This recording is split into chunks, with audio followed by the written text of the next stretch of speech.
कोई 2-3 बजे का रहा होगा, जब दिल्ली से करीब 40 किलोमीटर दूर नोएडा से पहले किसी सुनसान जगह पर एक बड़े से गेस्ट हाउस के पास एक लाल रंग की कार आकर रुकी।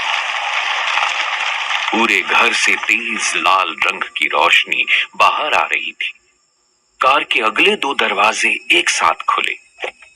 रुद्र और श्रुति कार से बाहर निकले और दोनों ने गेस्ट हाउस की तरफ देखा और आगे बढ़ने लगे। रुद्र ने श्रुति की तरफ देखकर कहा, ये प्रोफेसर शास्त्री ने हमें इतनी रात को अर्जेंटली क्यों बुलाया? ऐसा क्या पता लगा उन्हें उस डिवाइस से जो हमें सतुपुरा के जंगल के पास खुदाई में मिला था? श्रुति ने अनसुना कर दिया, श्रुति मैं तुमसे बात कर रहा हूं। रुद्र ने फिर से बात करने की कोशिश की। श्रुति ने कोल्डली कहा, मैं तुमसे यहां बात करने नहीं प्रोफेसर के बुलाने पर आई हूं। यार श्रुति, मैं उस गलती के लिए कितनी बार माफी मांग चुका हूं तुमसे, पर तुम। श्रुति ने बीच में ही उसे टोक दिया। रुद्र, मैं भी तुमसे कितनी बार कह चुकी हूं कि मुझे उस बारे में कोई बात नहीं करनी।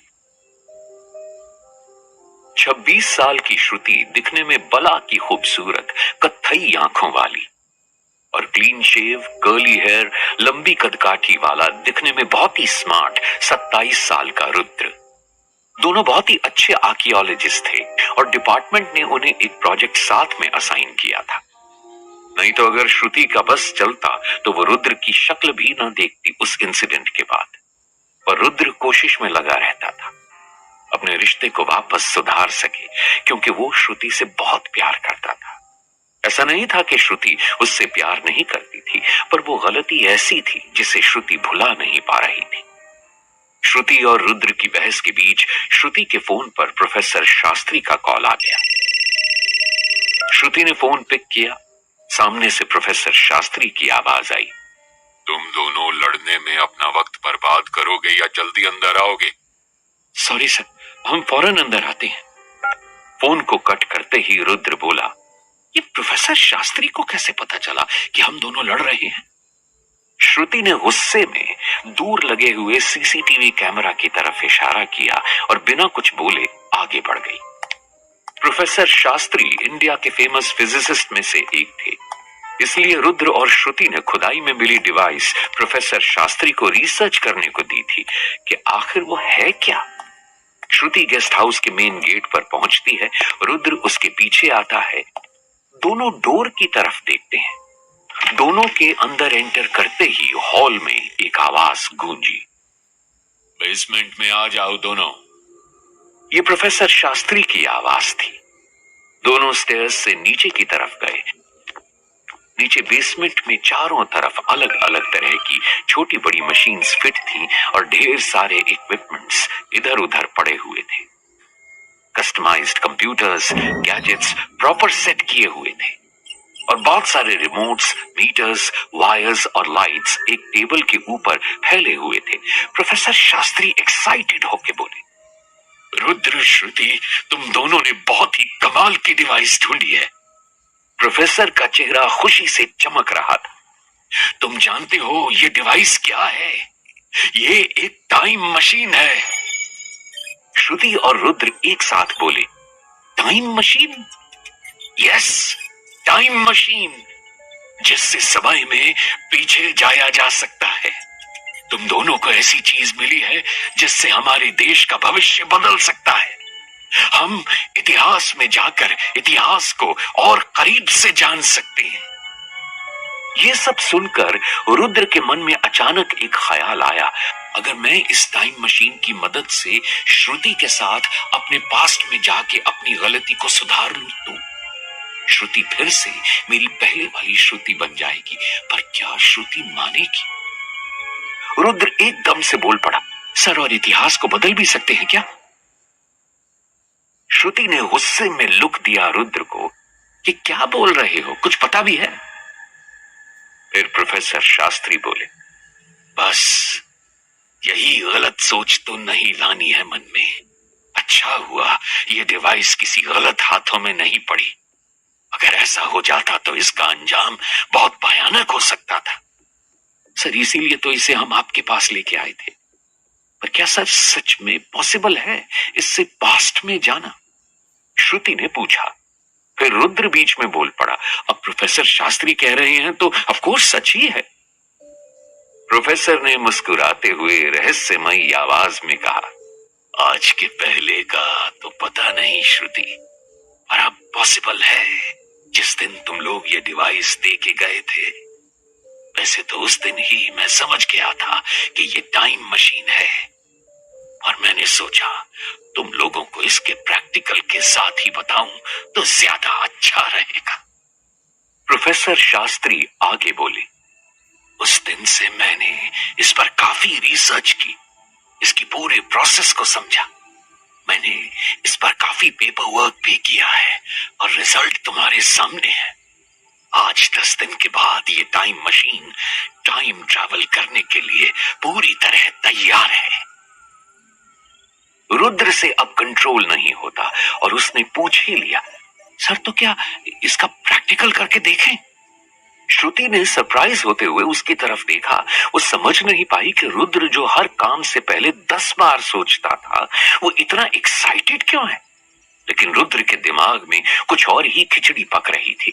रुद्र ने कहा, सर मैं ये करना चाहूंगा, आगे अच्छे कार्यों में इस्तेमाल करने से पहले इसका ट्रायल भी तो जरूरी है ना, तो इसमें मैं आपका साथ देना चाहूंगा सर। प्रोफेसर के चेहरे पर चमक आ जाती है। क्या तुम सच में ये करना चाहते हो रुद्र? एक बार और सोच लो। मैं तैयार हूं सर। प्रोफेसर शास्त्री ने श्रुति से भी पूछा कि क्या वो भी रुद्र के साथ जाना चाहती है। श्रुति कुछ बोलती उससे पहले ही रुद्र ने बोल दिया, सर सिर्फ मैं जाऊंगा, हम पूरी तरह तो डिवाइस के बारे में जानते नहीं है, हो सकता है इसमें कोई रिस्क हो। श्रुति को रुद्र की यह बात अच्छी नहीं लगी। वो प्रोफेसर से बोली, जो भी हो सर, मैं भी देखना चाहती हूं कि क्या हम सच में पास्ट में जा सकते हैं। पर श्रुति रुद्र को आगे न बोलने देते हुए बोली, हम प्रोजेक्ट साथ में कर रहे हैं और ये भी प्रोजेक्ट का ही हिस्सा है, इसलिए मैं भी साथ चलूंगी। रुद्र मन ही मन यही तो चाहता था कि श्रुति भी उसके साथ पास्ट में जाए, ताकि वो वहां उस गलती को सुधार कर श्रुति का प्यार फिर से वापस पा सकेगा। पर रुद्र के मन की जिद कहीं श्रुति और रुद्र को किसी मुसीबत में तो नहीं डाल देगी। क्या ये डिवाइस सच में पास्ट में ले जाएगी? क्या जैसा रुद्र ने सोचा था वैसा पॉसिबल हो पाएगा? इस सवाल का जवाब तो सिर्फ टाइम मशीन ही जानती। प्रोफेसर ने रुद्र के हाथ में वो डिवाइस दी और श्रुति को रुद्र का हाथ पकड़ने को कहा। श्रुति ने रुद्र को गुस्से में एक लुक दिया, पर फिर चुपचाप हाथ पकड़ लिया। क्या तुम तैयार हो अपने पास्ट में जाने के लिए? प्रोफेसर ने पूछा। रुद्र और श्रुति ने प्रोफेसर की तरफ देखकर हां में सिर हिलाया। प्रोफेसर मुस्कुराते हुए कहने लगे, तुम जिस वक्त में पीछे जाना चाहते हो, इस मशीन में वो डेट और टाइम सेट कर दो और वापस प्रेजेंट में आने का टाइम और डेट भी।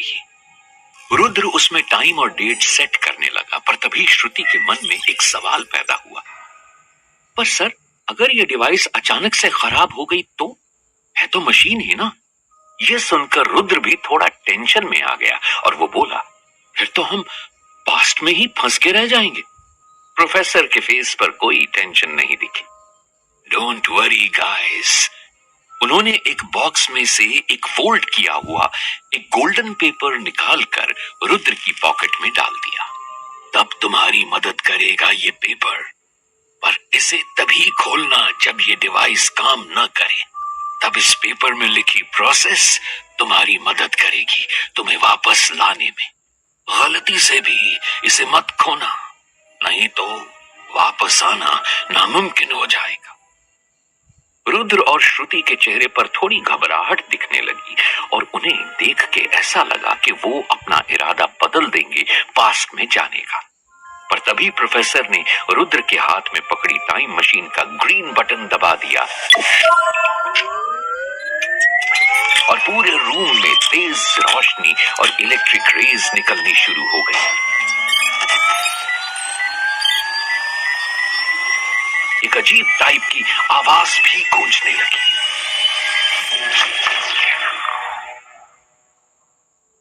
प्रोफेसर के चेहरे पर थोड़ा सा स्ट्रेस दिखा कि क्या ये डिवाइस सच में वर्क करेगी। कुछ देर की रोशनी और शोर के बाद अचानक से सब शांत हो गया। रुद्र और श्रुति वहां नहीं थे। प्रोफेसर खुशी से चिल्लाने लगा, यस यस यस ये डिवाइस काम कर सकता है। हम पास्ट में जा सकते हैं। Yes yes. एक सुनसान खंडहर के आसपास उसी तेज रोशनी और रेस के साथ रुद्र और श्रुति विजिबल हुए।